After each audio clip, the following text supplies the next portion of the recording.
need my money back! My family is losing the house! I'm sorry. I can't do that. I have to go. You become an employee of this firm and you will make your first million. Yes, absolutely, I understand. Thank you so much. Ah! $1 million.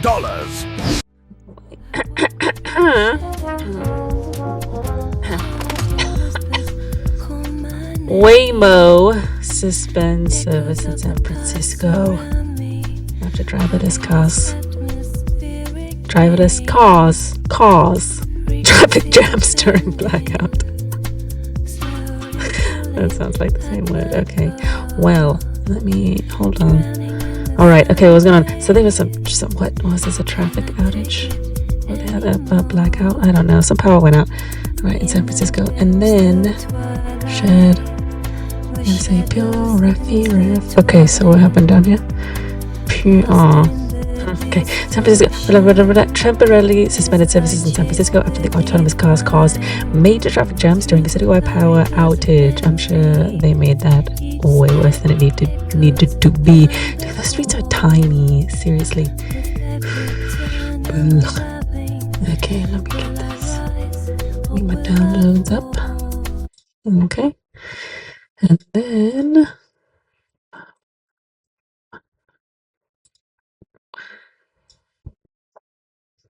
okay. What else?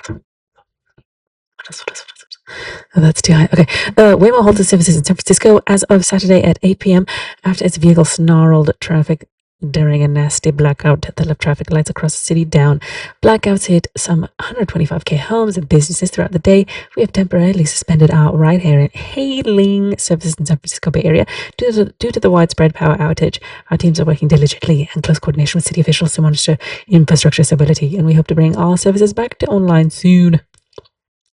Well, that's annoying.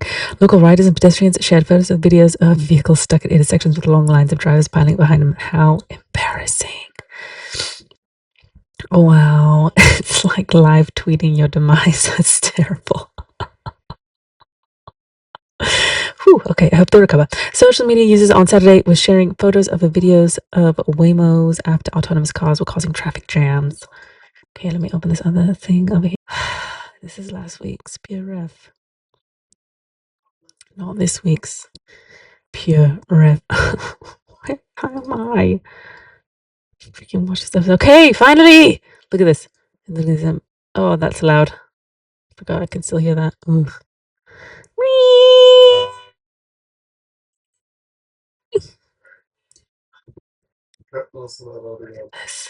It's just sitting there. Can they get out? That's annoying. Okay, let's see what that is. Okay, the user noted that at least 3 of those circumstances the autonomous cars recovered reasonably quick. It's 10:06. Let's go. Recovered reasonably quick, and the intersection had been cleared. In some instances, Waymos were piled up in front of a single intersection. 6 Waymos parked at a broken traffic light, blocking roads. Seems like they were not trained for power outage. Oh, look at that. Embarrassing. On the eve of the longest night in 2025, many parts of San Francisco lost power. Is this where we put the spot? Come on. Why? Why? What? Why is everything not working? Hello? Zoom? Zoom, zoom, zoom. Make my heart go.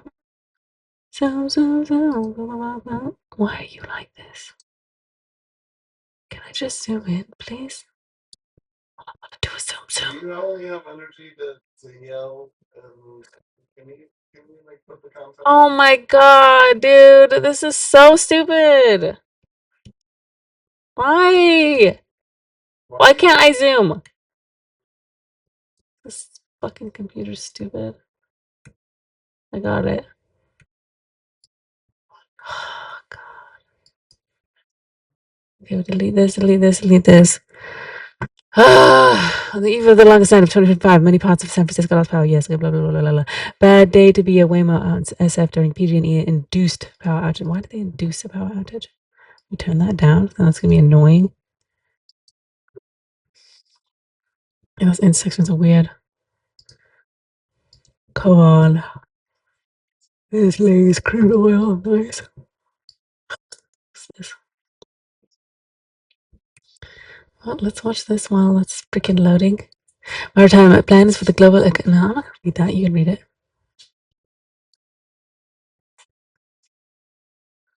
Oh.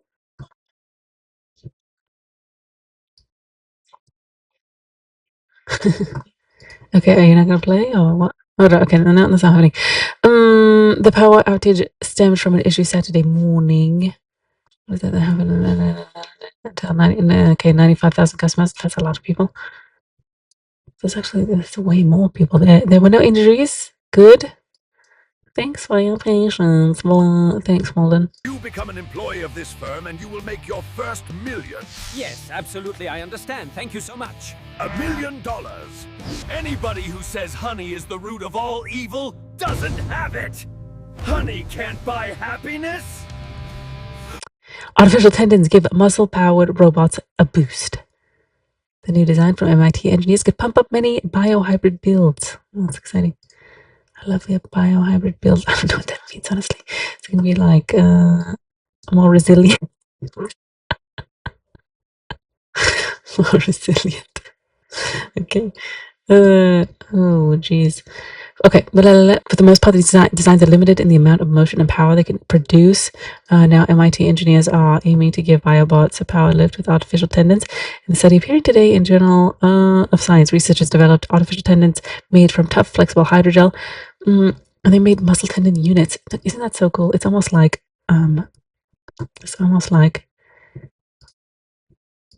you know, there's some good design. There's some good. Let's say nature has some good. Why are you opening? Some good R&D, if you will. Thank you. So stupid.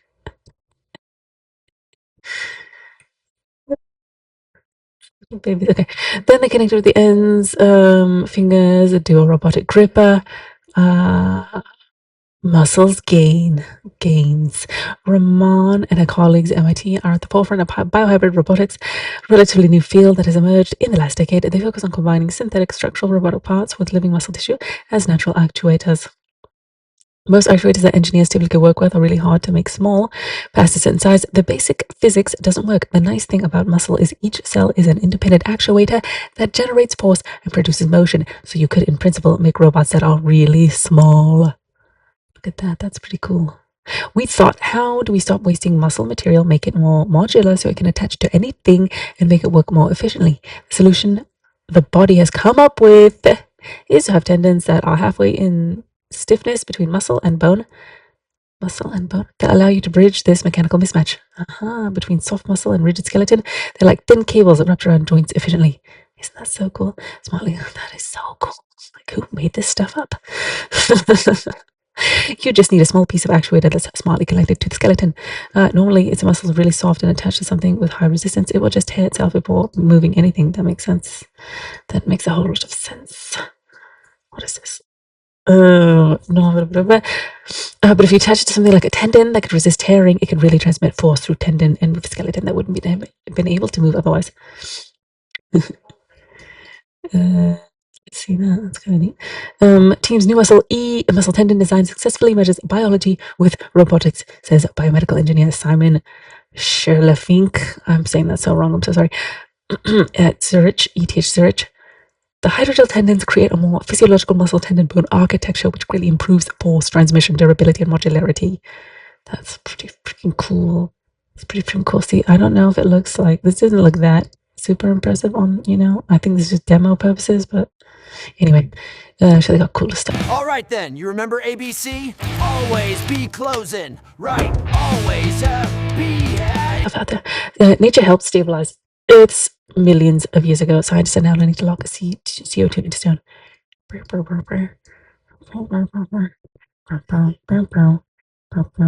Israeli scientists studying the natural process that has balanced the Earth's climates for millions of years, removing carbon and putting them into rocks.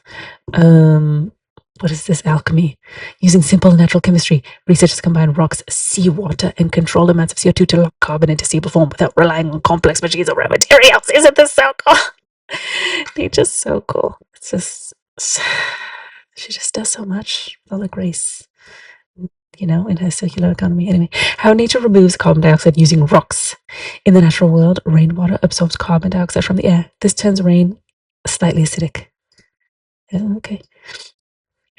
When this weak acid touches rocks, it reacts with the minerals inside them. This process is known as weathering. Limestone and dolomite are two common types of rock involved in this process. Both contain minerals made from calcium, magnesium, and carbon. When acidic water flows over these rocks, part of the rocks dissolves. This releases calcium and bicarbonate into the water.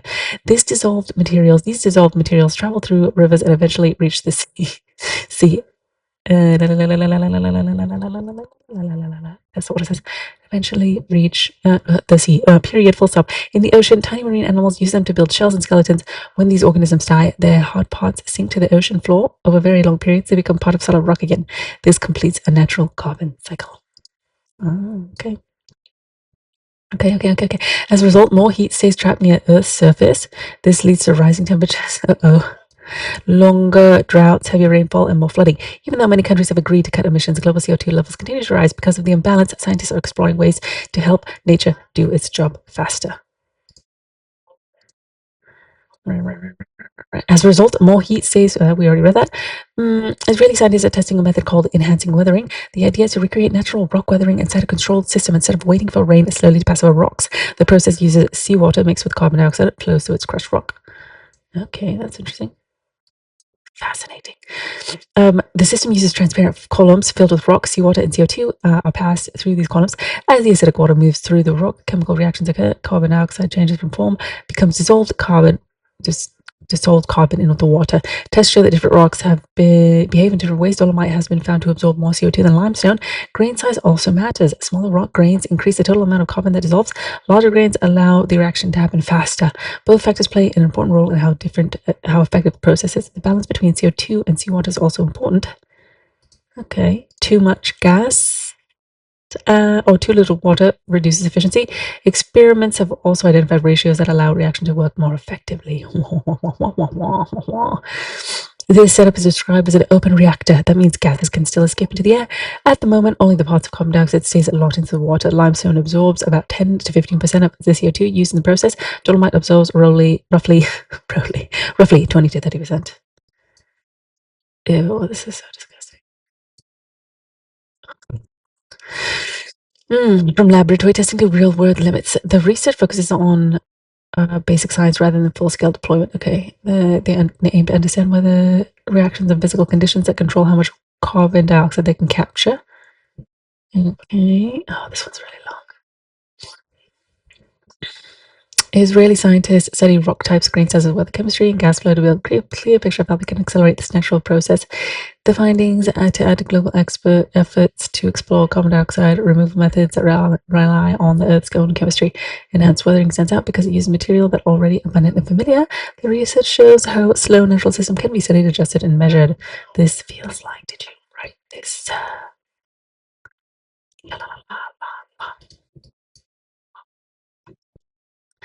Okay, anyway.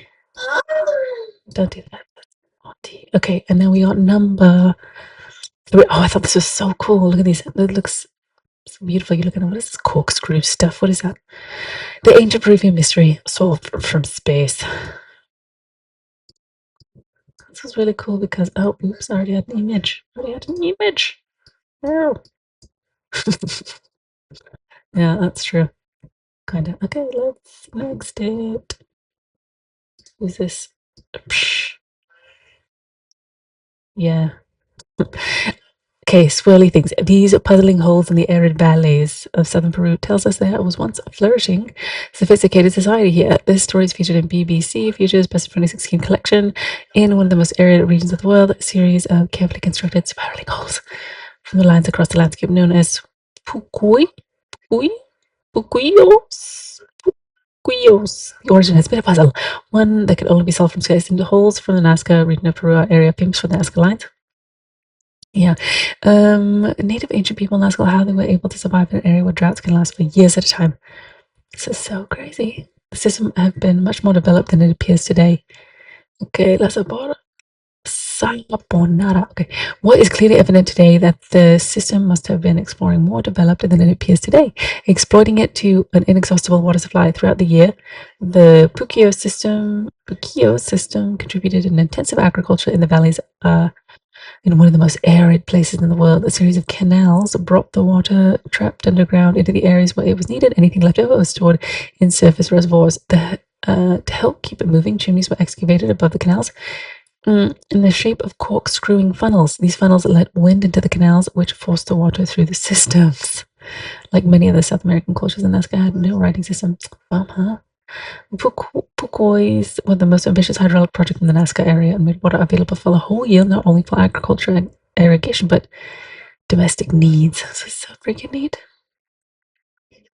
What's really impressive is the great efforts, organization, and cooperation required for the construction and regular maintenance. That meant regular, dependable water supply for centuries. That's so cool. In an area that's one of the most arid places on Earth, maintenance was likely based on collaborative and socially organized systems similar to the one adopted for the construction of the famous Nazca lines, in which some cases are clearly related to the presence of water. The quality and construction was so good that some of the pukuois still function today. These structures show native peoples of the Nazca Basin were not only highly organized, but their society was structured in hierarchy, says Las Ponara. She says the Pukuyos, Uy, Pukuyos,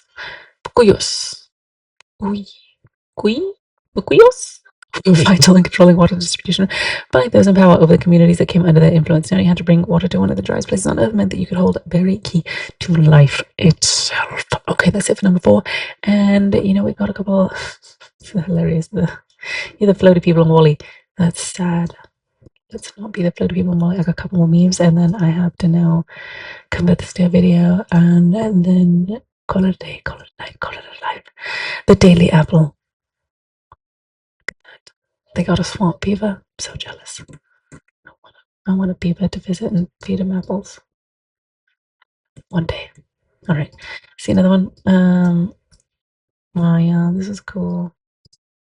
Too. Oh, where'd it go? Yeah.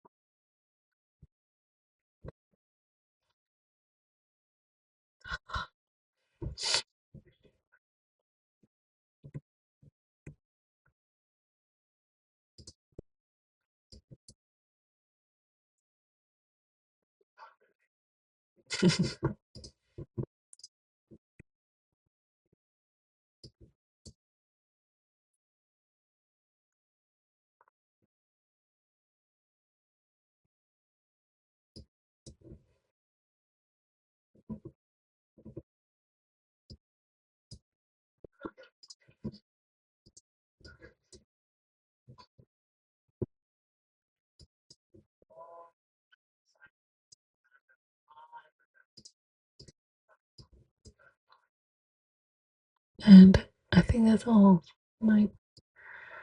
I told you, I don't have it! Call it a day. And good night. Thanks for watching. Have a beautiful day. Bye.